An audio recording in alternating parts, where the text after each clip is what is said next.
जीवन में पूजन पाठ, तीर्थ यात्रा, भक्ति, दान प्रदान, माता पिता एवं भाई बंधु, कर कुटुंब, साधु संत ब्राह्मणों को सम्मानित करते हैं और अपने जीवन में सुख शांति को प्राप्त करते हैं।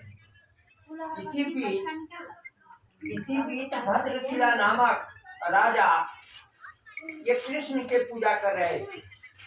ये विष्णु साक्षी होकर कहने लगे, हे राजन, कुछ वर्षों बाद तुम्हें एक पुत्री का जन्म होगी। जो पुत्री सारे संसार में धर्म की चर्चा करेंगी और धर्म से ही यह पृथ्वी चलेंगी। यह बात के निर्णायक शब्द लेते हुए शकुंतला नाम की लड़की उनके बेटी शकुंतला नाम की चर्चा की प्रशंसा स्वरूप ब्राह्मणों ने उसका नाम शकुंतला शिला रही। जब शकुंतला कुमारी ही अवस्था में थी तो अनंत भगवान के जयकार सुनी तो वहाँ जाकर आसन मार के कथा को सुनने लगी और कहने लगी, हे प्रभु, मुझे भी अगर अच्छे परिवार में विवाह होगी तो मैं आपका पूजा, अनंत भगवान की पूजा नियमानुसार आसन देकर मैं पूजा पाठ करूंगी।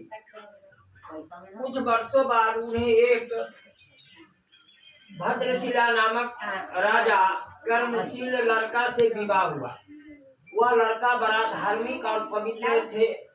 अपने पत्नी को आदर और सम्मान के दृष्टिकोण से देखा करते थे और वह पूजा पाठ में सहयोगी देते थे और कहते थे, पूजा से ही, धर्म से ही पृथ्वी पर सारे ग्रह खत्म हो जाते हैं और धन, पुत्र, लक्ष्मी की बढ़ोतरी होती है।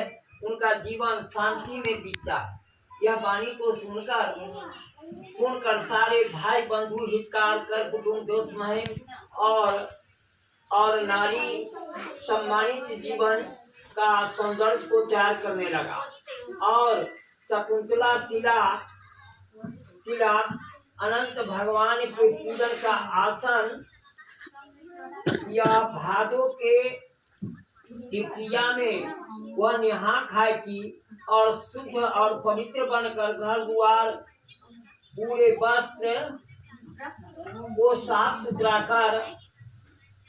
कर चतुर्दशी मास के अंतर्गत इनकी पूजन कथा की। कृष्ण विराजमान होकर कहने लगी, हे शकुंतला, तुम अपने जीवन में अगम अपार सुखी शांति को प्राप्त करेगी। तुम विष्णु को पूजा करती हो। सुदर्शन शंख चक्र गदाधरा, शंख की आवाज से दरिद्रता दूर हो जाती है और धन, पुत्र, लक्ष्मी की बढ़ोतरी होती है। शंख विष्णु का आसन और लक्ष्य भक्ति का चिन्ह है। यह सब मानव ने अपनी भावनात्मक को त्याग करते हुए अनंत भगवान के पूजन कथा करने लगे।